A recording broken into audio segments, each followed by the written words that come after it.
The last time I talked to you guys, Mitch McConnell was still in rigor mortis. Where the were we? Let's go gentlemen first and get them out of the way. Oh, I've got no sugar baby now. The majority, if not all instances in which Gabbie went off on a man, chances are he was a gay man, and it's been long before her current Christian era. Gabbie has a long history of antagonizing gay men, from Alex James to the male drama channels such as Dustin Daly to Daniel Prada. Not Peter Mondo, because I think he knows too much about her that she doesn't want to get out, which I discussed a little bit of that in my Jeffree Star video, but yeah. If you don't know, a lot of social scientists have attributed the origin of homophobia to misogyny. Think of it as misogynists view women as inferior, and therefore anything akin to women is also inferior. And homophobes, which I'll use interchangeably with misogynists in this context, commonly refer to gay men as not men or not real men. Why? Because they sleep with men, which makes them quote unquote akin to women. And then, of course, lesbians are fetishized by men and seen as women who just need to experience a good dick, which obviously is grape culture, which again is a pillar of misogyny. Now, I do think this is part of what makes Gabbie dislike gay men, but I also think it's one other thing. We've talked about Gabbie's desire to be picked by men, and gay men, well, are men who will never pick her. Misogynistic women are above all self hating and therefore want to be picked by men in only the objectifying way for sex and for domestic servitude. A lot of women will try to get picked by men for more practical reasons. For example, historically, women have been denied having resources of their own, so then they would feel the need to get picked by a rich man, or at least a man who can support them and provide for them. Or they would be shamed for being spinsters and old maids, quote unquote. So they would try to get picked by any man who's just suitable enough so that they escape the societal pressure. And unrelated tangent, but now that for the first time in history women make their own money and shaming us with words like spinster no longer works, now there is a male loneliness epidemic, and instead of getting their shit together and becoming better people, men are throwing a fit about it. Interesting, huh? These misogynistic women, even when they're just friends with straight guys, and they love being friends with straight guys, will do it in a way that puts down other straight women, aka other potential sexual partners for these guys. A lot of what they say and do around these men will revolve around the idea of not being like other women. They would call other women dumb or catty or dramatic or histrionic, which is a word that Gabbie has picked up recently that has a long misogynistic history, by the way. It's from the same family as hysterical. Like, she talked to Jimmy Snow about how awful Rachel Oates is for daring to critique her, or she'll go on Keemstar's podcast and talk shit about Trisha or Jessie or whatever woman was unlucky enough to have the displeasure of her company at any given point. In that situation, Gabbie will give herself the illusion of being picked.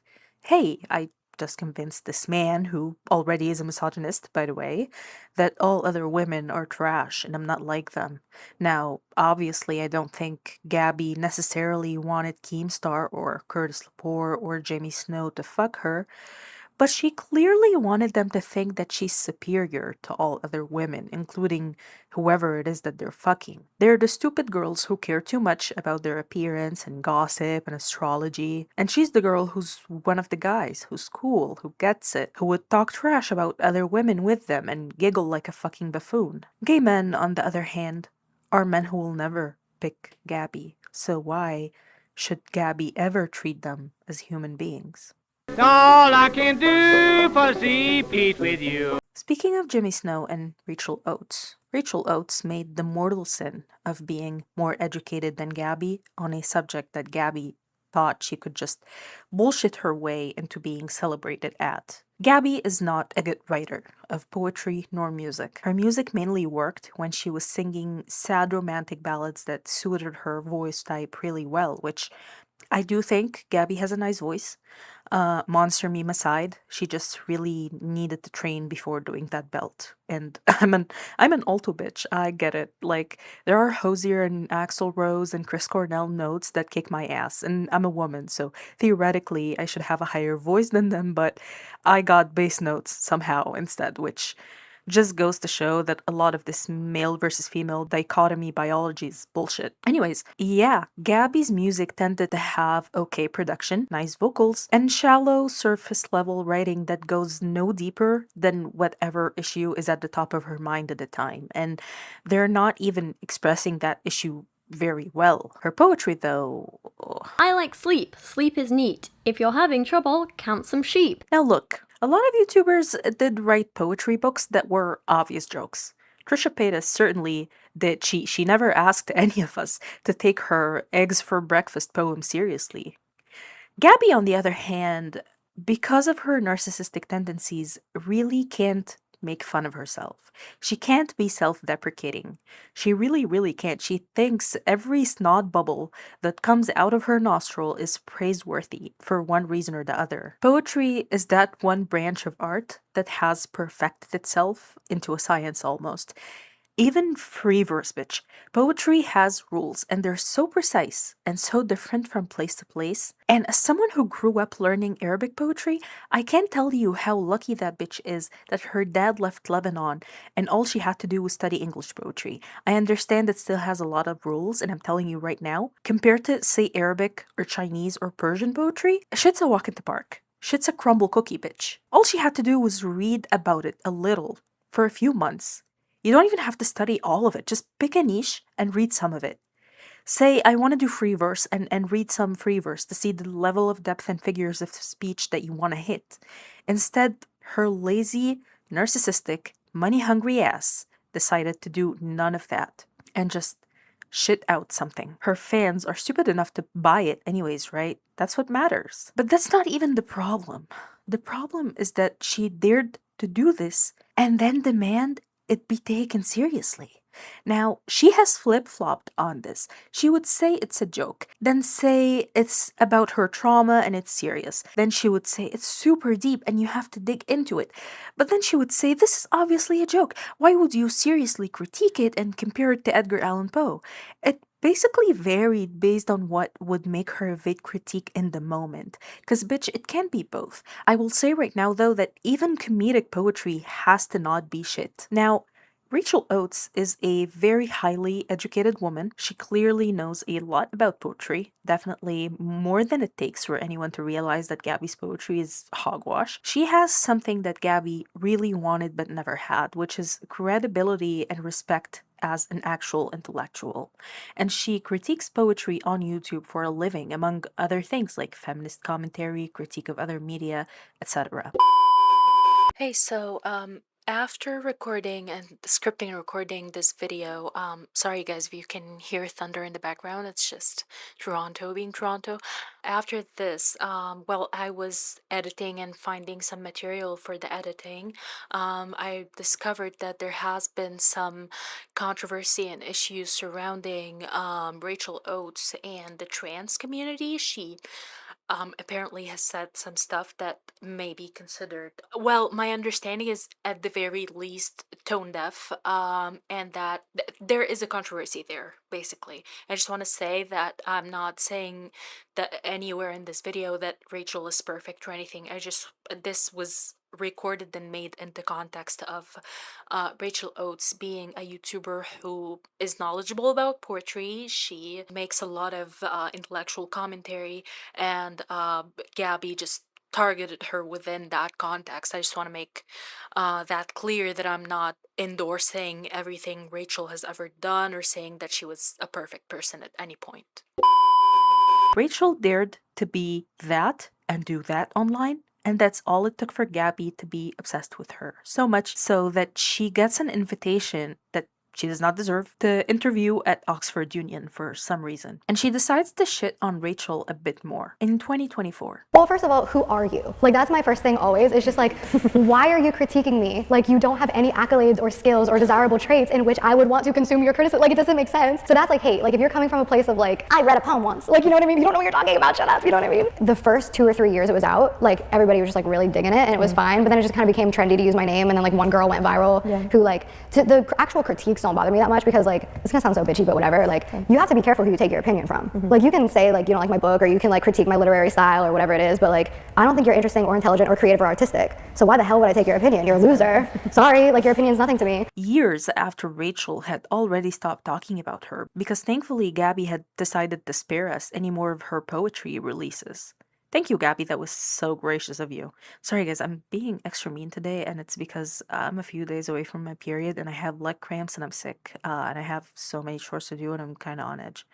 I'm not sorry to Gabbie, though, for being mean to her, because I don't think you're interesting or intelligent or creative or artistic. So why the hell would I take your opinion? You're a loser. Sorry, like, your opinion's nothing to me. So that was 2024. But earlier, when Gabbie had dropped her first book, Adultolescence, and Rachel had reviewed it, obviously the way it deserved to be reviewed, and quite frankly with too much grace given at some points. Rachel also made a parody of the book from the point of view of her dog. Now, I don't personally know how I feel about the parody. I can see how the concept of parodying the book, so instead of it being from the point of view of a dog instead of a child, isn't necessarily like super mean or mocking concept or anything, but was parodying the book at all really something I would personally do? Probably not. With that said, parody is art and a genre of critique. And so Rachel was within her rights to do that. Now, Gabbie admittedly didn't say anything publicly specifically to or about Rachel. I mean, she did make a condescending and self aggrandizing video defending that book prior to releasing the second one to promote it, but it didn't target or mention Rachel specifically, to be fair. Instead, Gabbie decided to do 2 things. 1, send her second book to Rachel to review it, and specifically ask for her to review it. And 2, get her friend Jimmy Snow, whether directly or indirectly, because there's a lot of like he said, she said, to try and guilt Rachel into giving it a positive review, or at least not dropping a review at all if she can't do so. It's still not entirely clear to me what exactly Jimmy was asking for. He was just in Rachel's ear about how Gabbie is terrified of her review, and it didn't work. Rachel flamed them both for it and gave the second book, Dandelion, again, the review it deserved. And as we all know, Gabbie fucking lost it. Jill is trying to deny the reason she deleted Twitter, so I actually want to let you know what happened.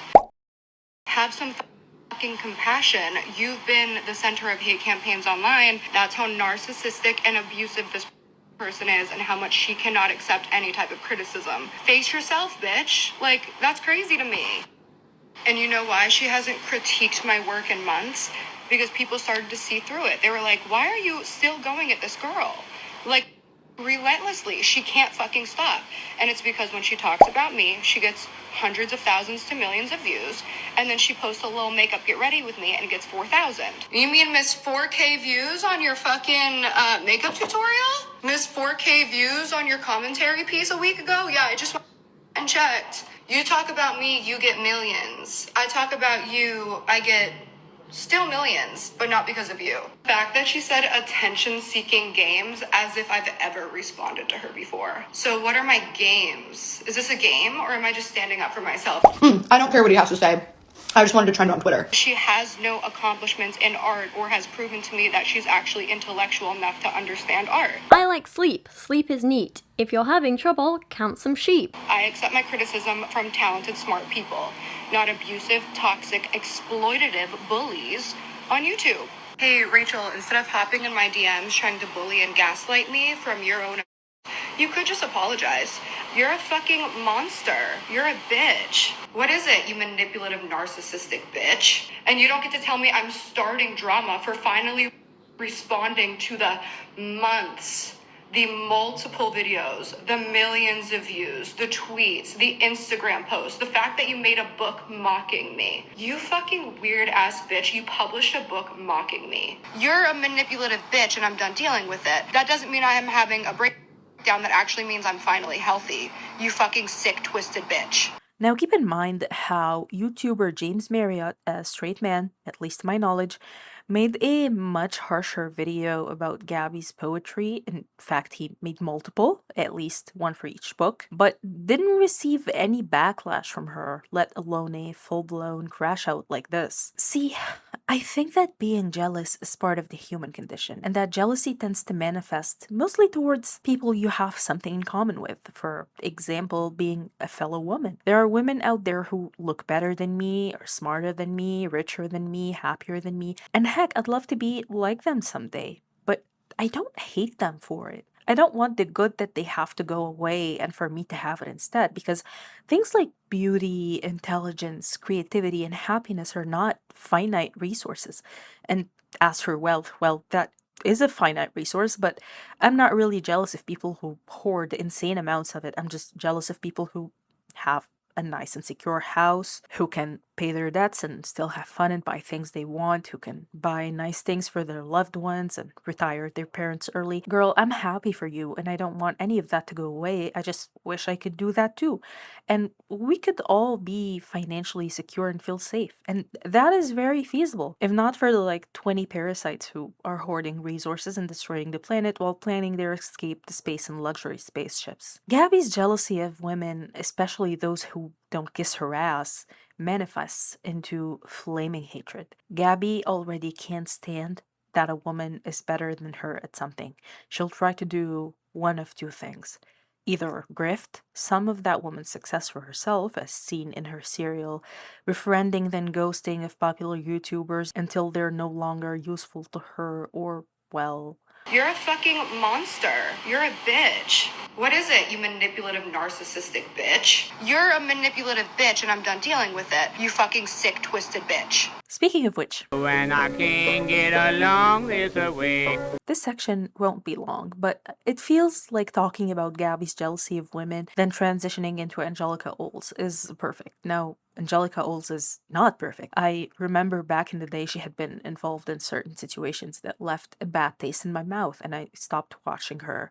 I also remember that she had made one of the first, if not the first, video about Gabbie and her quote unquote exploitation of that poor girl who was a victim of a horrific crime, which quite frankly I feel was a non issue. And by that I mean it was an innocent mistake, and all Gabbie had to do was just take the video down or something. But calling it downright malicious exploitation was very disingenuous of Angelica and whoever else said that at the time.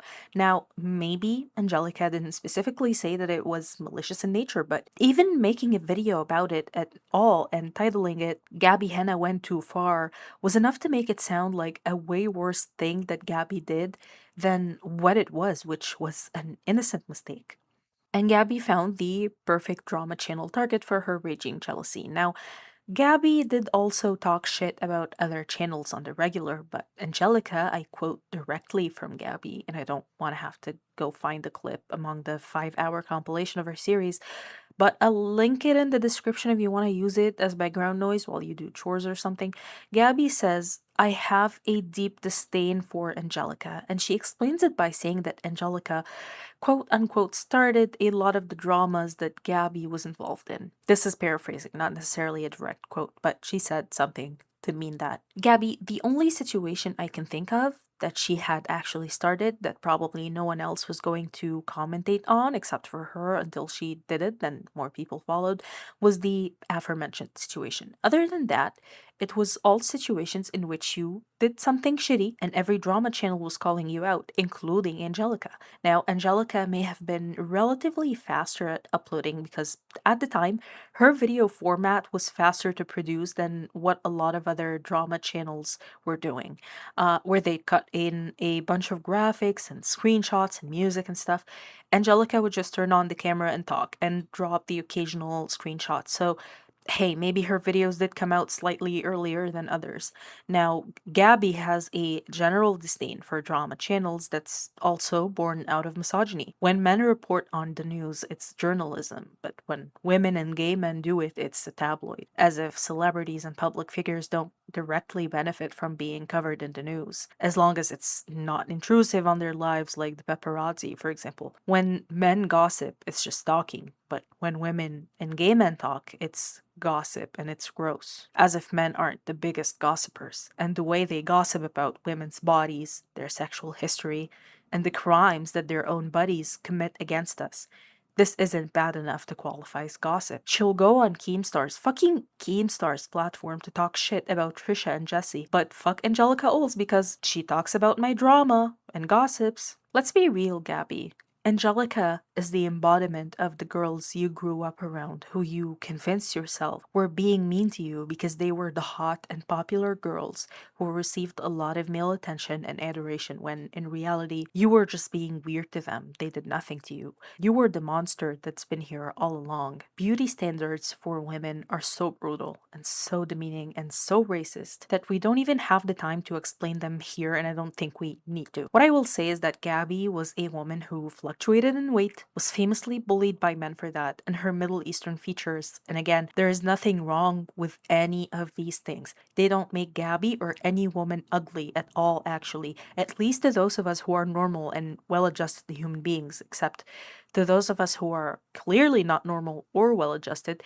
The existence of a woman who they do not want to fuck is an injustice against them personally. And instead of being outspoken against that in general, well, Gabbie, whenever she would talk about the unfairness of these things, it would be in a very self centered way, meaning she's not really critiquing all men for doing this to all women. She's just objecting to the fact that a few men have done this to her specifically. And she would try to explain how it's unfair to her. She would hardly even call these men out. She would just say reasons and excuses about why it's unfair to do that to her. Gabbie, you never needed to explain shit to these men, period. You never owed them to say, well, you can't criticize me for my nose because I only have it because I'm Middle Eastern. Or please excuse me for my fatness. I have an eating disorder because fuck all of that. No man had the right to talk to you like that, period, and that is that. You owe no one a list of reasons why they should treat you like a human, regardless of whether or not they want to fuck you. And no man had the right to talk to any other woman like that either. But that's the message you never seem to be trying to convey. Instead, you would continue to avoid displeasing these men by calling their behavior out, and you would find a target. A woman, of course, who fits the very Eurocentric rigid beauty standards, such as Angelica Oles, and you would unleash your fury onto them because it's somehow her fault that they treated you like a subhuman and not theirs. Speaking of jealousy, though, which we'll get back to, obviously. Can't get along this way. Something about Gabbie's interaction with Hello Leash that no one talks about enough is that Gabbie ended up implying that Leash was trying to steal Gabbie's man, Peyton at the time. You know what I mean? And then on me, so like, do it. Let me back up a little bit.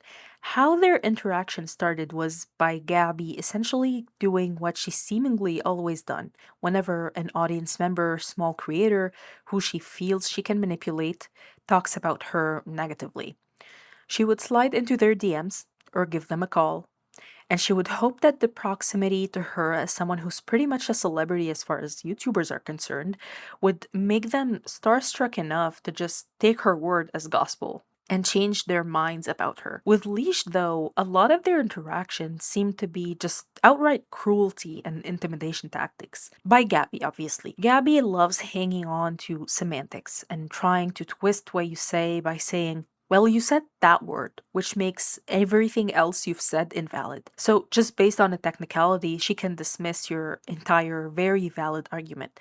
She did that repeatedly to Jesse in their phone call, where she'd act like Jesse was lying when she'd say, well, you interacted with Curtis that time. She'd keep saying, no, that didn't happen, until she's cornered enough about the specifics. Then she'd be like, well, yeah, but that was on another day or in another situation, so what you said about the interaction was still not true. And I truly can't overstate how crazy making it is to deal with someone like that and talk to them for like over 5 minutes. And that's a lot of what she was doing and saying to Leash. She'd be like, well, you said that I said A, B, C, D, E, F, G. But that was a lie because I never said the E. Bitch, it was still bad enough that you said all the rest of them letters. The E is literally just the part that matters least. Anyways, she kept doing that, and then she'd call Peyton to participate in the interaction for absolutely no reason, which, look, I understand wanting or needing an emotional support person to be in the room, but why do you, as a grown ass woman, need a man to be there to give credibility? Oh, wait, I know why, because you hate women. So Peyton would act tough and be like, this is what you all drama channels do, you're all liars. And they kept doing that to the point where Leash just cried of frustration. Then Gabbie went online and made a stream airing their situation out. And she would later also name Leash after they had more DM interactions, which ended even less cordially than the call had done, which would obviously lead to her rabbit fans going after Leash and harassing her.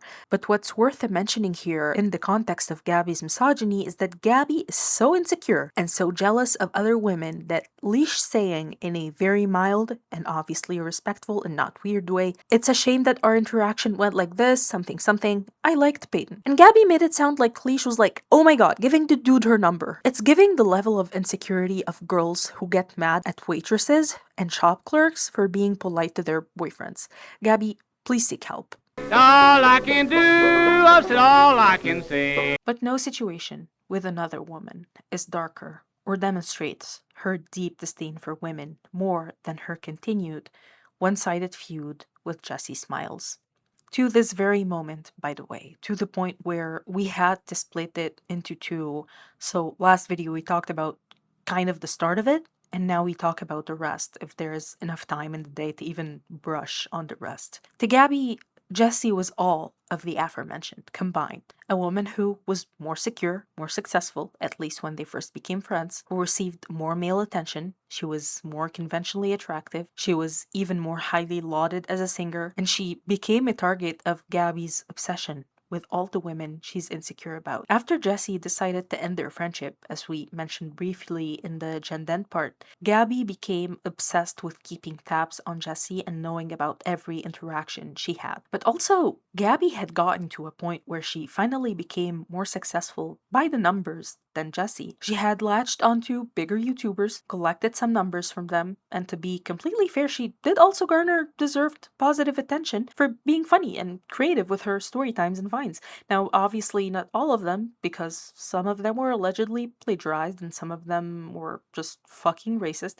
but she did make some somewhat funny stuff, not my personal cup of tea, but she did eat sometimes. And some of the people that Gabbie had decided to latch onto for cross-promotion were Curtis Lepore's friends. The fucking stains who decided to believe him and continue to be friends with him. And hey, if it's a party and she has to be there to network and he happens to be there, then hey, she gotta do what she gotta do. A dollar from the wallet of a is still a dollar, right? But that's of course the nice possibility. The worst one, and this in my opinion is the truth, is that Gabbie had never believed Jessie, or if she did believe her, she believed what happened to Jessie wasn't that bad, which I feel gross even saying. But yes, I believe she had always had sympathy for Curtis, never believed he was that bad, and found no issue in networking with him and his friends. And lucky for her, her interactions with her ex-best friends had stayed just low-key enough to where they didn't ruin her career. Not yet. Anyways. And then things started to unravel. She got into the Kenza drama and the drama with the e-girl video, and maybe she did lose some numbers from that, but I believe it was minimal. But the one thing that could have really cost Gabbie everything, especially in the political environment in the mid to late 2010s, was the resurfacing of her reaction to Jessie's essay. Because you have to remember, this was the Me Too era. The idea that a woman would react like that to another woman's essay was rightfully considered atrocious and perhaps career-ending. And the threat of it kept looming over Gabbie's head. Now, one thing I've always thought about internet apologies is that they're very rarely accepted, especially when they're made to a community and not to a person, because a community is not a monolith. And I do think that dismissing essay does harm an entire community, so I understand that to Gabbie. The idea of making an honest and forthcoming apology for the tweets was highly scary Because what if no one accepts it? What if some people accept it but the majority don't? As I think happens most of the time. And then because of the people who don't, everyone else is shamed into unsubscribing from her, all her sponsors pull out, and then she goes broke. But here's the thing that can be difficult to accept. Apologies don't have to be accepted. And they don't always have to be risk-free. You do put down your pride by apologizing, and you do risk getting embarrassed, and in that case, losing your career. And sometimes that feels unfair. So because I made one mistake, I lose everything because of it? But that is the nature of celebrity and the privileged as fuck life that you built. You got to film a couple times a week, edit for a few hours a week, and make millions from it, and be more financially secure than people who work 12-hour days. That's not fair either. That's life. And with that privilege comes the risk of losing it. And the more you have, the more you have to lose. If you're actually sorry about the awful, cruel, disgusting shit you said about Jesse that day, then you would have apologized regardless. If you get to keep 1 million of your millions of subscribers or something, and they keep watching you, you'll still keep making a livelihood. But that's not what she wanted. She wanted the money and the privilege and the views to only grow. And more importantly, she wanted to never admit to being wrong, because in every situation in which she did, there was always a but at the end of the sentence. So when Gabbie would see someone like Deanna amplifying the events and it gets enough attention, she would run to try and do damage control. And in that particular situation, it got to Jesse. And Jesse was not going to put up with gaslighting her and the public any longer. And so Jesse released the video that was the embodiment of Gabbie's biggest fear. The worst thing that she had done, at least thus far, coming back into the light to bite her in her nasty ass. And not only that, but her attempt to gaslight the public about it too. And from here, things between them obviously became irreparable. Gabbie would constantly try to intimidate Jesse into taking the video down and saying that she lied, falsely, of course, during her 3 hours of gaslighting. And she would lie about having a legal case against Jesse and how there are forensic analysts and lawyers, aka Alyssa and 3 more idiots, helping her, and they have damning evidence on Jesse, or she would threaten her when her stans harassed Jen and Jen would respond to them. Jessie had fed her obsessive hatred of her with a giant fucking Thanksgiving turkey, and now Gabbie had all the reasons that she needed to put down and try to discredit that woman much more publicly. But she had to be very careful because the public was largely on Jessie's side, and the more Gabbie would snide her, the more they disliked Gabbie. And so she kept doing the one thing she does best, lying and trying to manipulate the public, which, even though they are the two things she does best, she still does them like absolute shit. Because anyone with 3 fucking functioning brain cells could tell that Gabbie was not the victim, and that Gabbie did indeed shame and dismiss and deny Jesse's essay. Gabbie Hanna Needs to Be Stopped had come out in 2019, and for 2 years, Gabbie was doing damage control. Not by being forthcoming and honest or apologizing, but by continuing to lie and demonize the woman who she had hated literally more than anyone, because she was better than Gabbie, happier than Gabbie. She had things that Gabbie wanted, and now she has shown the public Gabbie's truth. And one of these things was, well, either taking a FaceTime call, or some even say she called him herself. Who knows? Because over here we have liar McDeceiverson, and over there we have deceitful McLiar, and each of them has a different version of the story, so who knows? Each of them claims that it was the other who called. Now, Gabbie admitted that she had asked Curtis for, I quote, his version of what happened that night. I don't even need to say, if you did believe her, then why the fuck are you trying to hear the details of someone's SA, you fucking weirdo? But I don't think you believed her because, like I said in the previous part of this video, when Curtis claims that you said you believed him and he recorded you saying that, that's a lot more believable to me than the convoluted ass version of the story. First of all, that you answered the FaceTime call from a strange number or an unknown number. And secondly, that he edited some parts in which you said, I believe you about XYZ, into it just saying, I believe you. Girl, come the fuck on. Come on. Now, all this was happening in those 2 years after Jesse's video in 2019. Until, of course, 2021.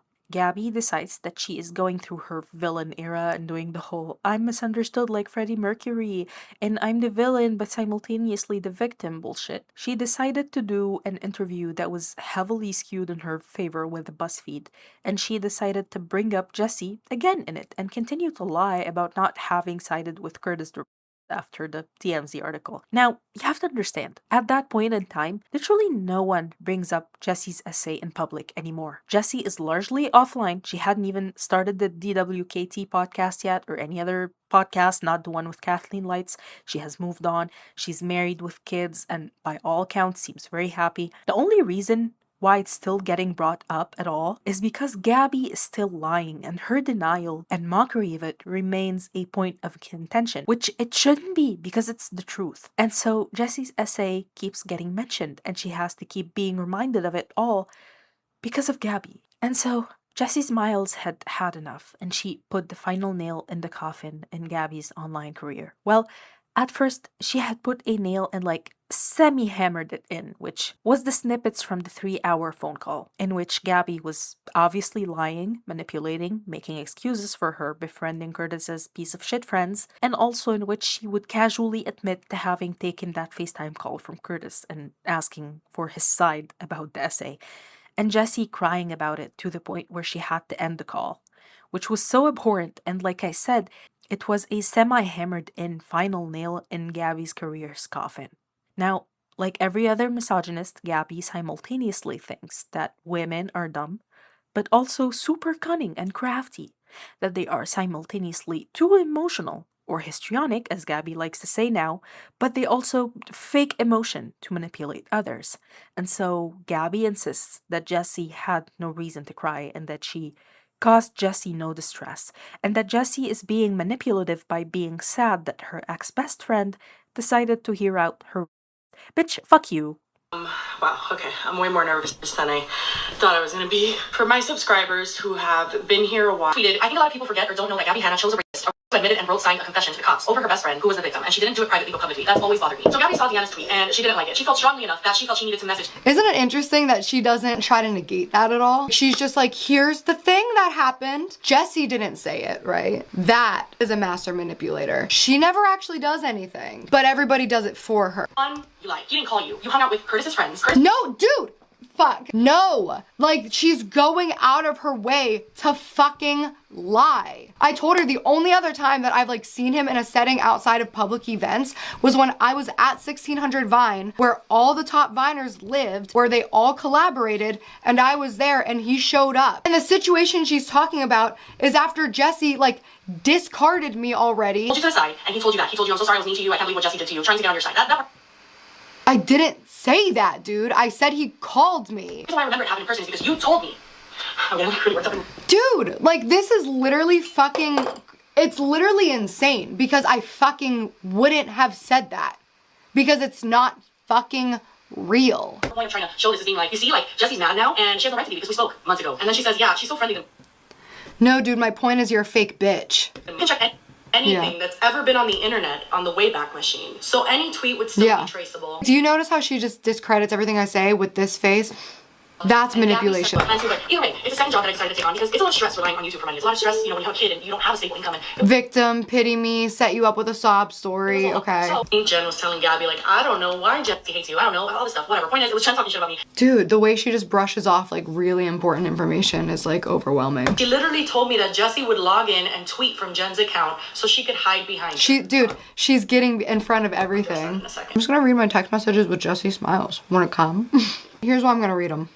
Because I want to. She texts me at 5 in the morning, like a selfish bitch. And here's manipulation. I'm really not trying to pressure you, but I have to be honest. The longer we wait to have a conversation, the worse my mental state is getting. I have the tweets you wrote on that day the TMZ article came out. You did support him, and that's the proof I was trying to show you. So I'm feeling really upset right now that you're continuing to tell everyone the tweets don't exist. Please just don't mention me or hint at me if you insist you'd rather wait to talk. This is just going to push me to have to defend myself, and I don't want to. So please. What? Dude, who talks like that? Dude, for the sake of not having to relive this any longer, she's the only person who was talking about it. She lives in that. It's all, and dude, for a second, me too. Dude, this is what it is to talk to Jesse. I can't read this, guys. Can you read it yourself? The damage you caused. Oh my God. Judging by your 2 expose podcasts, like, you remember you did this, right? I am upset that you lied to me. I'm upset you hung out with Curtis and sat across a booth from him and oh, I've never read this. Oh my God, that's this fucking dude. I wasn't there with him. I'm literally gonna pass out. I'm so hungry. I'm disgusted and enraged that you let him tell you his side the night he raped me, and then when you hear me sobbing and telling you to please change the subject, you say irrelevant and unhelpful shit like I thought you knew. I don't try to hide it. That was my apology. She's talking about on that phone call. I've never read this. This was not news to her. She started breaking down, sobbing on the phone call like, wait a minute, you talked to him? And I was like, Jesse, literally, when I told you I talked to him, I told you what the conversation was and that he told me his side of the story, which was your side. And she thought that was like this like damning thing.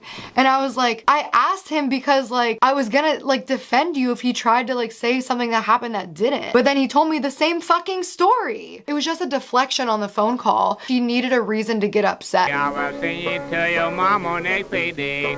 Now we have a short period of time between Jesse validly putting that nail in, semi-hammering it, and the final hammering of that nail, in which Gabbie, of course, wasn't just being idle. She was continuing to poke others by launching her series in which she demonizes everyone who's ever critiqued her, attempts to explain away the backlash for all her evil actions, etc. And she made the mistake of bringing up a situation that just demonstrated her nastiness, disrespect, narcissism, misogyny, classism, just everything, which is, of course, her behavior on Escape the Night. Gabbie, in her infinite fucking wisdom, decided to make a video telling us how, even though she did mistreat everyone on that set, but they're also lying and exaggerating things, and like, how dare they air out that she did mistreat them, and also disinvite her from parties? Like, in general, how dare they say that she was anything less than a breath of fresh air? And that, of course, prompted Joey Graceffa and Daniel Prada to come out and reveal that anything that they said about it in public was actually a severe understatement. Gabbie was constantly late, she missed fittings, then got butthurt that her dress was too tight. She prioritized going to the gym and eating over the time she had to be on set and actually work to be severely overpaid for her mediocre talent. She was demanding when it comes to food and also fucking cheap, because she would demand that production bring her some Air One ass meals with lentil granola and brown rice, avocado oil, sesame seed crusted ahi tuna, and a sea moss bone broth and shit. And she didn't want to, do the thing that the rest of us normal, non-sociopathic people would do when we're in a workplace. And the catering available isn't the best, and we have a diet to follow, which is either bring our own shit from home or fucking use DoorDash. And can we talk about the fucking privilege of working somewhere with a free catering and snacks available daily, all day too? Like, I literally go to work every day and I'm just happy that they have some coffee pods and half I can use. Then I throw my Jamaican beef patty in the air fryer, eat in 10 minutes, and then proceed to do actual fucking technical work. Like, this woman is truly insufferable and has no concept of actual hard work or discipline or how privileged she is. And then to top it all off, she was of course being her nasty ass self to all the women there, especially the co-stars she was insecure because of, like Tana, being rude to makeup artists and hairdressers and wardrobe people, and of course calling APA a dumb fucking see you next Tuesday. And she took out her deep-seated disdain for gay men on Daniel Prada, but made a point to tell us how she was very careful not to blow up at Joey, because Joey, of course, is the biggest YouTuber and the one with the most authority on that set, probably, because Gabbie will only treat you with a semblance of respect if you can take away her coin and get her the fuck out of there. And I just want to add, by the way, that you have to keep in mind that this show was a YouTube original, meaning that the boss, everyone's boss on that set was freaking YouTube. And then, unknowns to the public, this behavior had happened, and then months later or years later, Gabbie would come out and say, YouTube shadow banned me, and because my videos are no longer trending. Well, Gabbie, I don't believe that you were shadow banned, but if you were, yeah, you deserved it. I mean, if I was a YouTube administrator or whatever, executive, I would have also shadow banned you because your behavior on that set would have told me that, yeah, this YouTuber is unserious, disrespectful, unprofessional, rude, narcissistic, makes everything about them. They turn their work environment into an extremely toxic one. And then I would feel, quite frankly, that there are millions of other YouTubers, bigger and smaller, who deserve that trending spot over you. So, quite frankly, the fact that you may or may not have been shadow banned, Gabby, no one really owed you that trending spot. Things like the company that you work for promoting you and having a good reputation, and the people that you work with speaking highly of you, are not things that are owed to you. They are things that you earn by behaving nicely, being professional, being respectful, and just doing your fucking job. And the backlash for all this was as bad as you can expect, especially when a group of generally non dramatic and non problematic, at least at the time, uh, YouTubers such as Daniel, Joey, Rosanna Pansino all came out and confirmed how awful she was. It was pretty obvious that they can't all be lying or exaggerating. And all of that, believe it or not, was a lighthearted little break, both in 2021 and just now. Because I'm about to get back to our previous, much heavier subject of Gabby and her obsession with Jessie and re traumatizing her. Sing it to your mama next payday. After Jessie released the snippets of the phone call, Gabby decided to drop one of her absolute worst videos and moments on the internet. It was a video in which she was explaining away her awful behavior in the phone call, explaining how she listened to Curtis because, I quote, he's a human being, and telling us what her personal opinion is about Jessie's level of consent that night, and how, well, if they were still together, then maybe it could have been just a misunderstanding, you know? Oh, God.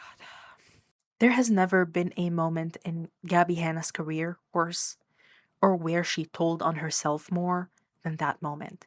Because, just in my personal opinion, from years of reading people's tone and their history, Gabby affirming that it was indeed essay and that, well, maybe in another situation it could have been a misunderstanding, it sounded to me like Gabby was trying to convince herself more than us. Like she doesn't believe Jessie, but maybe if she says this convincingly enough, maybe she can make herself believe it and make us believe that she believes it. May I remind you again that if not for Gabby's continued involvement in this whole situation, by continuing to lie and gaslight and give credibility to a, I wouldn't be talking about this. No one would be talking about this. We continue to bring it up because Gabby continues to make it relevant and important to disprove her lies. Oh, and Gabby also announced that she herself is putting out the entire recording of that 3 hour phone call, and she has nothing to hide.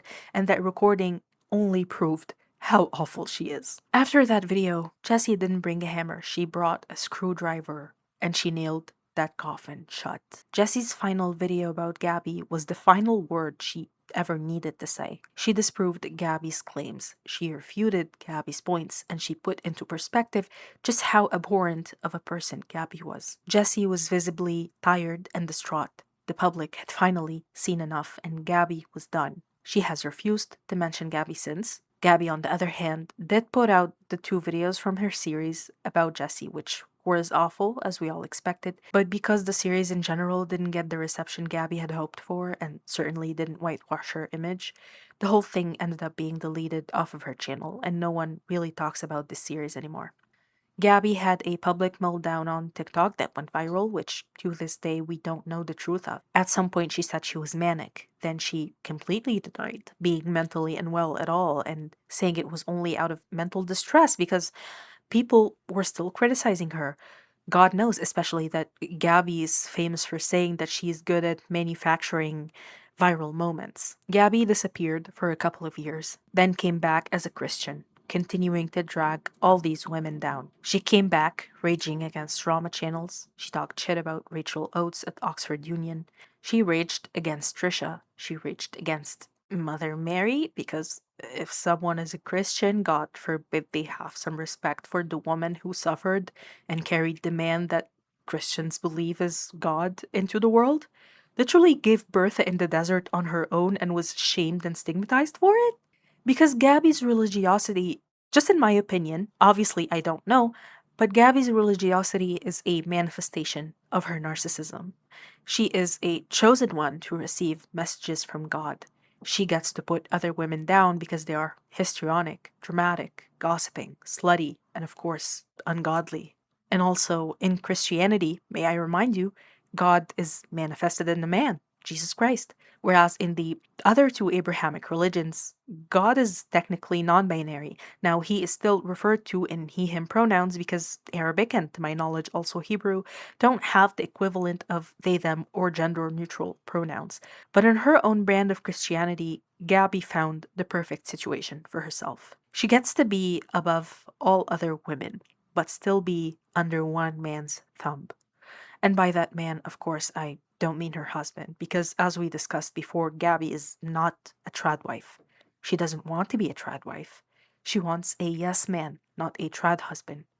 No, that man is conveniently not one who physically exists in her world, and therefore won't actually call her out on her bullshit, or demand that she be fucking for real, and she can continue to portray him as someone who endorses everything she does in her mind.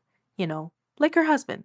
But her obsession with Jessie continued to manifest in her Patreon chat. Just a few months ago, a woman who hasn't spoken her name in public in 5 years, mind you, where she made disgusting, victim blaming comments about Jessie, essentially slut shaming her and saying that she social climbed her own. And it was something that a few people covered, but Gabbie is finally not even relevant enough for it to have garnered that much attention. But what did garner attention, however, months later, is the revelation of Gabbie's yet most direct attempt at ruining someone's life. Not being mean to them or having her stance be mean to them, but legitimately trying to destroy their life. Because the sociopath decided to make up a fake child essay accusation about Jen Dent. And the rest is history. People keep saying that Gabbie might come back any day now, that she'll use the distraction around Jen, Adam, Alyssa, Leash, etc. to make a comeback video or podcast. I hope against my better judgment that when that does happen, no one will cover it. I know for a fact that when it does, it will get like 20,000 views on her own channel. And if no one does cover it, then it'll be just her and her yes man screaming into the void about how Jessie Smiles is her narcissistic and how her is actually the one who deserves sympathy. And hopefully, Jessie Smiles will never have to hear it. I'm so glad that that bitch's career is dead.